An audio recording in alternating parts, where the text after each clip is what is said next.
we have got a cracking story, again, an uplifting story. Hannah and Jake Graf, who I'm sure you know, they've become Britain's first transgender couple to have a baby. And of course, we've been following their story over the past few years. And 2 weeks ago, thanks to a surrogate, the pair welcomed their baby daughter, Millie. They are now a family and they join us now for their first TV interview.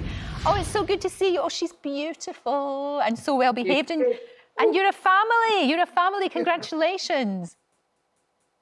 Thank you so much. Here she is. Oh, she's gorgeous. She's absolutely beautiful. Are you kind of in a little baby bubble right now? Yeah, we very much are right at the moment. We managed to get home from Northern Ireland where she was born a few days back, and so we are finally at home with her, and so just enjoying just being the three of us in our own space. Yeah, it's very lovely. You are. And is it everything you thought it would be? And more. We sort of feel like we kind of feel we've got a bit of a routine going. So I'm doing the early shift from about 7 till about 1 in the morning. And then I pop her into Hannah, and then Hannah has the kind of graveyard shift at the moment. This may change.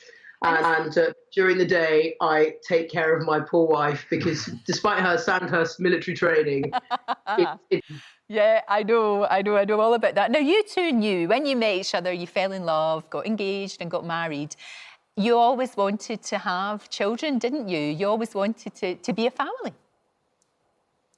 I mean, I've wanted to be a father since I was probably early 20s. I knew that I wanted to be a parent. I've always looked after kids. I've looked after other people's kids. And it's just, I've just always, you know, I've worked with children for about 15, 20 years of my life. And I just always knew that I wanted to be a dad, and I never thought that it was possible. And then obviously, you know, I kind of allowed for that. Even if I'd been a single dad, I had genetic material taken and frozen so that one day I could do it despite, you know, against the odds. Yeah. And then I was very, very fortunate to meet my beautiful wife. And as you know, the first phone call we ever had was me confirming that she would, in fact, be having babies with me. And here we are 5 years later. And I still can't quite believe that we have this beautiful little baby. So I spend a lot of time just staring at her because I genuinely never, ever thought that we would be here. And it is a dream come true. It's fantastic. And obviously, of course, you found the perfect surrogate. And she, you know, she's done an amazing job, and she'll always be part of your lives. Absolutely. You know, she is such an amazing woman. We have nothing but, you know, awe and love for her. I think she's one of the most inspiring people I've ever met. You know, she has wanted to do this for many years before she met us, but she kind of agreed to go on this journey with us. We had a lot of time where we paired with her to make sure that we kind of had the same outlook and wanted the same things. And she's very much going to stay in Millie's life as a, you know, as a family friend. Absolutely. I guess one of the sadnesses, one of the very few sadnesses you've got right now is that you can't show her off to friends and family.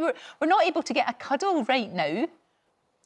Don't, because honestly, this is as much as our poor mothers and Hannah's father and my stepfather and all the family, this is as much as they've seen so far, Millie through a screen.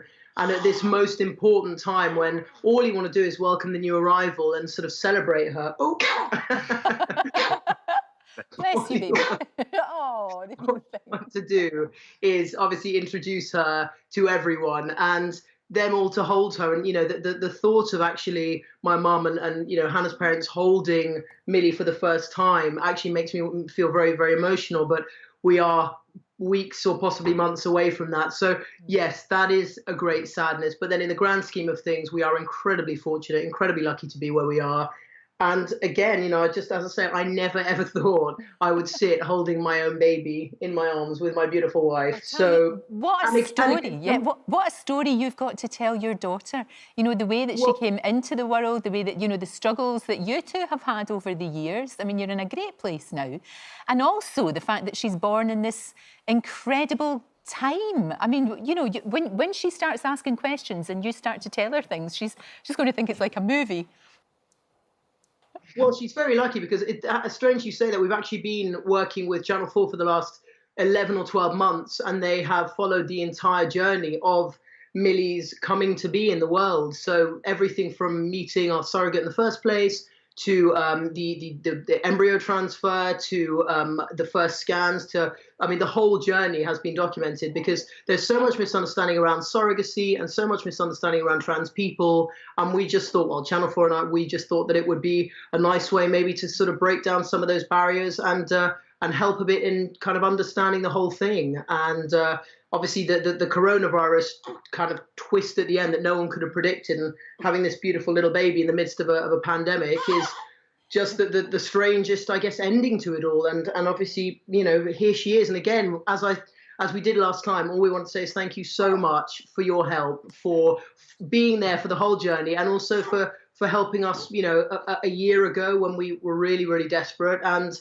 letting us pop on and sort of talk about it, because it was because of that the National Fertility Society got in touch, and that's why we've got little girls. Wonderful. Do you know what? I'm so proud of you both, because just by living your lives in the way that you do, you help so many people who are going through their own struggle.